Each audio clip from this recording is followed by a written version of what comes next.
আল্লাহ তাবারাক ওয়া তাআলা ঘোষণা করে বলছেন ওয়া ইয়ারফাউল্লাযীনা আমানু ওয়াল্লাযীনা উতুল ইলমা দারাজাত। মুহাম্মদ বলেন সুবহানাল্লাহ।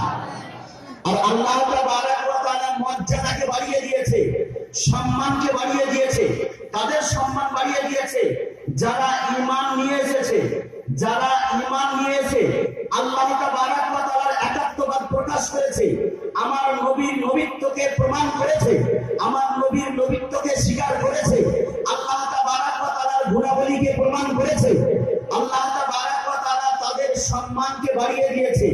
আর তার মধ্যে আবার আল্লাহ তাবারাক ওয়া তাআলা ওই সমস্ত লোকদের সম্মানকে বাড়িয়েছে যারা নবীর নবীত্ব জ্ঞান পেয়েছে, যারা নবীর নবীত্ব জ্ঞানকে অর্জন করেছে। ওয়াল্লাযীনা উতুল ইলমা দারাজাত, অর্থাৎ যারা ইলমে দ্বীন হাসিল করেছে, যারা কোরআন হাদিসের শিক্ষা অর্জন করেছে, কোরআনের তাফসীর পড়েছে, হাদিসের তাফসীর পড়েছে, কোরআনকে শিখেছে, কোরআনকে বুঝেছে, কোরআনের জ্ঞানকে শিখে যারা আলিমে দ্বীন তৈরি হয়েছে, আল্লাহ তাবারাক ওয়া তাআলা তাদের কথা সুস্পষ্ট কোরআন পাকের মধ্যে ঘোষণা করে বলছেন ওয়াল্লাযীনা উতুল ইলমা দারাজাত। আল্লাহ তাবারাক ওয়া তাআলা তাদের মধ্যে আলিমদের সম্মানকে অতিরিক্ত বাড়িয়ে দিয়েছে। মুহাম্মদ বলেন সুবহানাল্লাহ। আজকে আপনারা একটা ফ্যাক্টরি তৈরি করে রেখেছেন, এই ফ্যাক্টরি থেকে এমন সুন্দর সুন্দর পিস তৈরি হয়। জানেন, কোটি টাকা দিয়ে যদি আপনি দুনিয়ার একটি ফ্যাক্টরি তৈরি করেন, সেই ফ্যাক্টরি কাল কিয়ামতের ময়দানে গবাহি দিবে না, সাক্ষী দিবে না। যখন সবকিছু ফানা হয়ে যাবে, সেই ফ্যাক্টরিও ফানা হয়ে যাবে। কিন্তু আপনারা টাকা পয়সা খরচ করে এই যে একখানা নবীর ঘর, আল্লাহ নবী সাল্লাল্লাহু আলাইহি সাল্লাম নিজেই বলেন আল মাদ্রাসাতু বাইতি, মাদ্রাসা হচ্ছে আমার ঘর। যে নবীর ঘরে কোরআন হাদিসের শিক্ষা হয়, যে নবীর ঘরে কোরআন হাদিসের জ্ঞান অর্জন করা হয়, যে নবীর ঘরে হাফিজে ইকরাম তৈরি করা হয়, যে নবীর ঘরে উলামা ইকরাম তৈরি করা হয়, সেই নবীর ঘরখান এমনই একটা ফ্যাক্টরি, বিরাদার ইসলাম সারা জগৎ ভালো হয়ে যাবে, কিন্তু সেই ফ্যাক্টরি ভালো হবে না যতক্ষণ পর্যন্ত না যারা তৈরি করেছে তাদের গুনাহের মাগফিরাত না করিয়ে দেয়। মুহাম্মদ বলেন সুবহানাল্লাহ, সুবহানাল্লাহ, আল্লাহু আকবার, ইয়া রাসূলুল্লাহ, ইয়া রাসূলুল্লাহ, আল্লাহু আকবার। আল্লাহ তাবারাক ওয়া তাআলা উলামা ইকরামের সম্মানকে বাড়িয়েছে। কেন বাড়িয়েছে? বিরাদার ইসলাম আমরা সকলেই জানি, আল্লাহ তাবারাক ওয়া তাআলা মানবকুলকে জন্ম দেওয়ার পরে একের পর এক নবীগণকে পাঠিয়েছেন। কিসের জন্য পাঠিয়েছেন? হযরত আদম আলাইহিস সালাম এসেছিলেন আল্লাহ তাবারাক ওয়া তাআলার একাত্মবাদ প্রকাশ করার জন্য, আল্লাহ তাবারাক ওয়া তাআলার দ্বীনকে প্রচার করার জন্য। হযরত নূহ আলাইহিস সালাম এসেছিলেন দ্বীন ধর্মকে প্রচার করার জন্য, আল্লাহর একাত্মবাদ প্রকাশ করার জন্য, মানবকুলকে বুঝিয়ে দেওয়ার জন্য যে আমরা আমাদের সৃষ্টিকর্তা।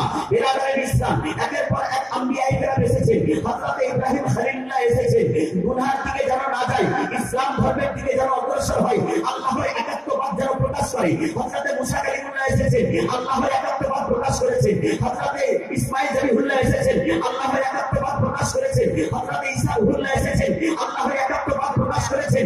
আর আমার নবী মুস্তাফা সরওয়ারে কায়নাত ফখরে মওজুদা সাল্লাল্লাহু আলাইহি ওয়াসাল্লাম যখন আসলেন, বিরাদার ইসলাম গুনাহের পথ থেকে, গুমরাহির পথ থেকে, কুফরির পথ থেকে, শিরকের পথ থেকে মানব জাতিকে আল্লাহর একাত্মবাদে পরিচয় দেওয়ার জন্য আমার নবী মুস্তাফা যখন আসলেন, আমার নবী মুস্তাফা আসার পরে প্রচার করে দিলেন, আমার নবী মুস্তাফা আসার পরে এলান করে দিলেন, এ আমার সাহাবায়ে কেরাম শুনো, আনা খাতিমুন নবিয়্যিন, অর্থাৎ আমি এসেছি, আমাকে আল্লাহ তাবারাক ওয়া তাআলা খাতিমুন নবিয়্যিন করে পাঠিয়েছে।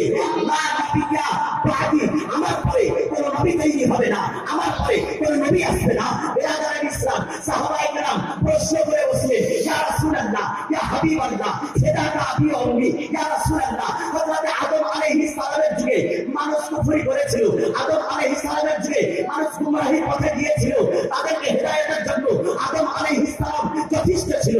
বিরাদার ইসলাম সাহাবায়ে কেরাম প্রশ্ন করছেন, একের পর এক নবী এসেছেন। হযরত নূহ আলাইহিস সালামের যুগে মানুষকে হেদায়েতের জন্য নূহ আলাইহিস সালাম হেদায়েত করেছিলেন, মানুষকে হেদায়েতের জন্য আল্লাহর নবী হযরত মুসা কালিমুল্লাহ এসেছিলেন, মানুষকে হেদায়েতের জন্য আল্লাহর নবী ঈসা রূহুল্লাহ এসেছিলেন, মানুষকে হেদায়েতের জন্য আল্লাহর নবী ইব্রাহিম খলিলুল্লাহ এসেছিলেন। ইয়া রাসূলুল্লাহ, আপনি যে খাতিমুন নবীন হয়ে এসেছেন, তো ইয়া রাসূলুল্লাহ এরপরে কিয়ামত পর্যন্ত মানুষ মানুষ কি গুমরাহিতে যাবে না, মানুষ কি কুফরি করবে না, মানুষ কি পথভ্রষ্ট হবে না।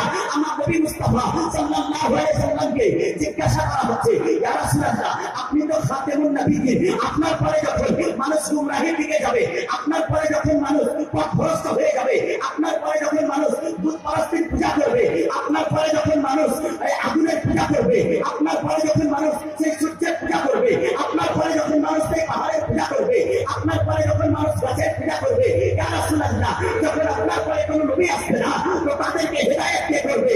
আমার নবী মুস্তাফা ফখরে মওজুদ সাল্লাল্লাহু আলাইহি ওয়াসাল্লাম ইরশাদ করেন, ওলামায়ে উম্মতি কা আম্বিয়ায়ে বনি ইসরাঈল ওয়া আদব ওয়াল ইসলাম। নারায়ে রিসালাত, ওলামায়ে কেরাম, ফাসিহি কা দামান, সিলসিলায়ে ফাসিহিয়া, মাদ্রাসা গাউসিয়া ফাসিহিয়া মদিনাতুল উলুম। মুআজ্জাজ সামিঈনে কেরাম, বিরাদারে ইসলাম, আমার নবী মুস্তাফা সাহাবায়ে কেরামকে বলছেন, ও আমার সাহাবীরা শুনো, আমার পরে যখন মানুষ হবে, আমার পরে যারা উম্মতিরা হবে তারাও গুমরাহ হবে, আমার পরে যখন উম্মতিরা হবে তারাও পথভ্রষ্ট হবে। কিন্তু শুনে রাখো, পূর্বের যুগের নবীগণ, বনি ইসরাইলের নবীগণ যেমন ছিলেন ওলামা ও উম্মতি, আমার উম্মতের মধ্যে যারা আলিম হবে, আমার উম্মতের মধ্যে যারা ওলামা হবে, আমার উম্মতের মধ্যে যারা ফকাহ হবে, আমার উম্মতের মধ্যে যারা হুফাজ হবে, আমার উম্মতের মধ্যে যারা আলিমে দ্বীন তৈরি হবে, বা আম্বিয়ায়ে বনি ইসরাইল, পূর্বের যুগে বনি ইসরাইলের যুগের নবীদের মতো আমার উম্মতের মধ্যে ওলামায়ে কেরামগণ হেদায়েত করবে, আল্লাহর একাত্মবাদকে প্রকাশ করবে, তোমার নবীর নবীত্ব জ্ঞানকে প্রচার করে দিবে। মুহাম্মদ ওয়া ইসরাইল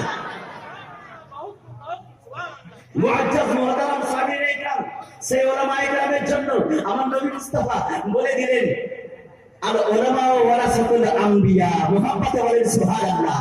হাদিসের রসনীতি আজকে আপনারা এই মাদ্রাসা খুলে রেখেছেন, ওলামায়ে